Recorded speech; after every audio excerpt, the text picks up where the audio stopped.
Hello friends, মিঠুর পাকশালায় আপনাদের সবাইকে স্বাগত। আজ আমি একটা গাজর ও 1 কাপ সুজি দিয়ে ভীষণই টেস্টি সম্পূর্ণ নতুন ধরনের একটা রেসিপি আপনাদের সাথে শেয়ার করছি।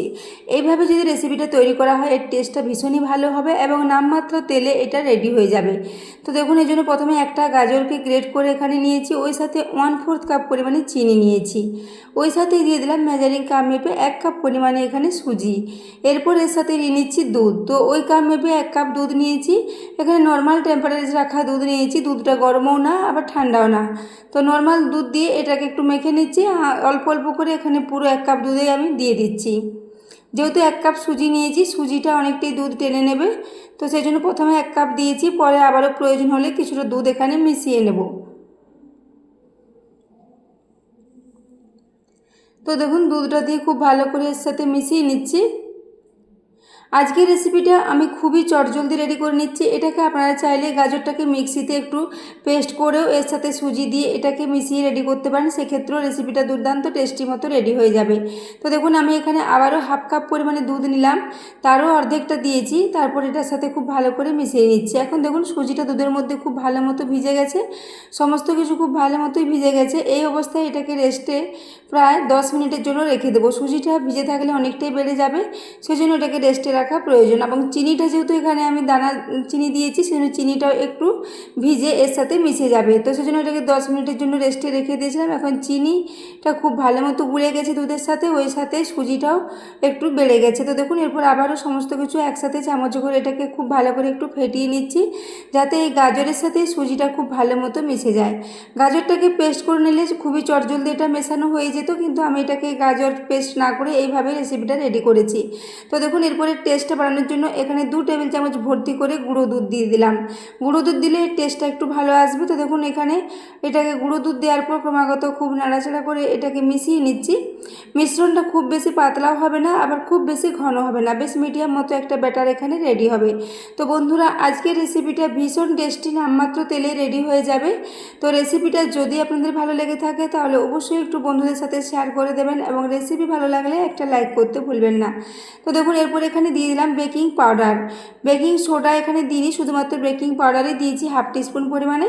তারপর এটাকে এর সাথে সমস্ত কিছু খুব ভালো করে মিশিয়ে নিচ্ছি। বেকিং পাউডারটা দেওয়ার পর এটাকে খুব ভালো করে একটু মিশিয়ে নিতে হবে।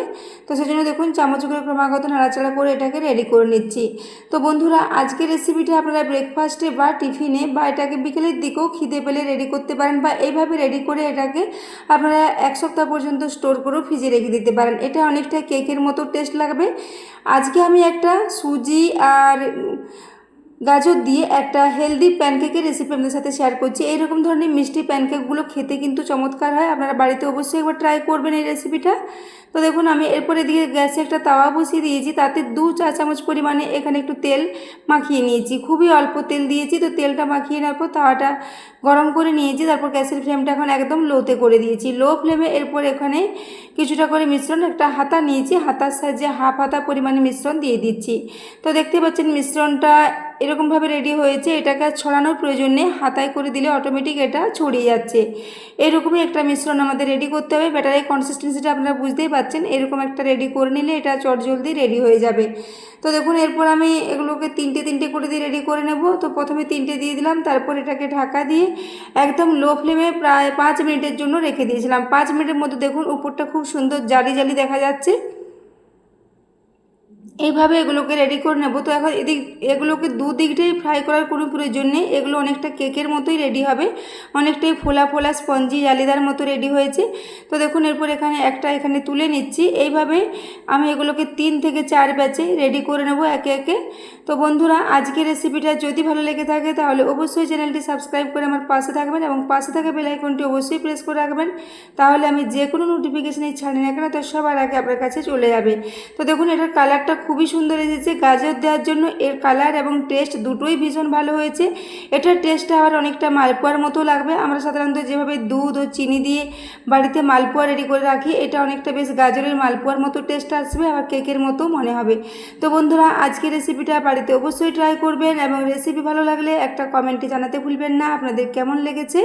তো দেখুন, এরপর আমি একটা আপনাদের ভেঙে দেখিয়ে দিচ্ছি, দেখেই বুঝতে পারবেন। তো দেখুন, নিচের দিকটা খুব সুন্দর লালচে কালার এসেছে এবং খুব সুন্দর ফ্রাই হয়েছে। এরপর দেখুন একটা আপনাদের ভেঙেই দেখিয়ে দিচ্ছি। তো দেখুন কতটা জালিদার ও স্পঞ্জি মতো এগুলো রেডি হয়েছে, ভীষণই নরম এগুলো।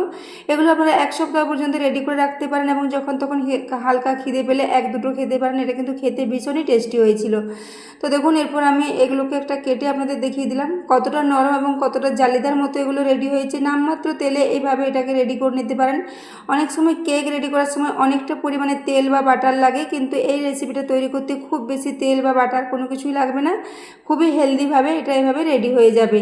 তো দেখতেই পাচ্ছেন কতটা জালিদার মতো রেডি হয়েছে। তো বন্ধুরা, আজকের রেসিপিটা এতক্ষণ পর্যন্ত দেখার জন্য ধন্যবাদ।